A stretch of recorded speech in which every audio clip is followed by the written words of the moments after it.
এই যে আমাদের এলো বর্ষাকাল, কি যে করব কিছুই বুঝতে পারছি না। আমাদের মতন গরিব মানুষদের বর্ষাকালে যে কি অবস্থা হয় একমাত্র আমরাই বুঝি। আমরা কি আর বড় লোকদের মতন ঘরের মধ্যে বসে থাকতে পারি? আমাদের বাইরে যেতে হয়, কাজ করতে হয়। তারা তো বসে বসে ইলিশ মাছ, পাবদা মাছ, খিচুড়ি, কত কিছুই না ভালো মন্দ খায়। আমাদের কপালে কি আর সেই দিন আছে?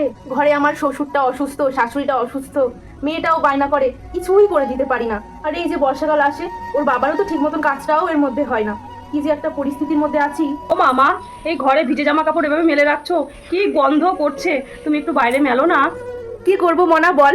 এখানে যদি না শুকাই তাহলে কোথায় শুকাবো বল? বাইরে এত বৃষ্টি হচ্ছে, জামা কাপড়গুলো তো শুকোতে হবে বল। এর জন্য তো ঘরের মধ্যে সব মেলে রেখেছি। ও মামা, বাইরে কি বৃষ্টি হচ্ছে? চলো না, আজকে আমার জন্য একটু খিচুড়ি রান্না করে দাও না। তুমি একটু খিচুড়ি রান্না করে দাও। তোর খিচুড়ি খেতে ইচ্ছা করছে? কি করব বল মা, এখন যদি আমি খিচুড়ি রান্না করতে যাই কত কিছুই না লাগবে বল। তেল লাগবে, ডাল লাগবে, ভালো চাল লাগবে, তেল, নুন, হলুদ, আরো কত কি না। তুই তো আবার শুধু খিচুড়িও খেতে চাস না, তার সাথে আবার তোকে তো ডিম ভেজেও দিতে হবে। কি করি বল? শোন মা, এবারের মতন না তোর বায়নাটা একটু থামা। আমি না আলু সেদ্ধ আর ভাত রান্না করেছি, চ গিয়ে খেয়ে নিবি। না না মা, আমি আলু সিদ্ধ ভাত খাবো না, আমি খিচুড়িই খাবো। আরে আরে, ওরম বায়না করিস না, পরিস্থিতিটা বোঝ। এই যে এমন বৃষ্টি হচ্ছে, তোর বাবা তো ঠিক মতন কাজই করতে পারছে না, তোকে আমি কি করে বলতো খিচুড়ি রান্না করে দিই? একটু বোঝ মা। কালকে তোর বাবা দেখবি ঠিক কাজে যাবে, দিয়ে তারপরে তোর জন্য জিনিসপত্র নিয়ে আসবে, তোর জন্য ভালো খেলনা নিয়ে আসবে। ঠিক আছে, এখন আর রাগ করিস না, চল আলু সেদ্ধ ভাতটা খেয়ে নিবি, চল মা। ঠিক আছে, চলো তাই খাবো, যাচ্ছি।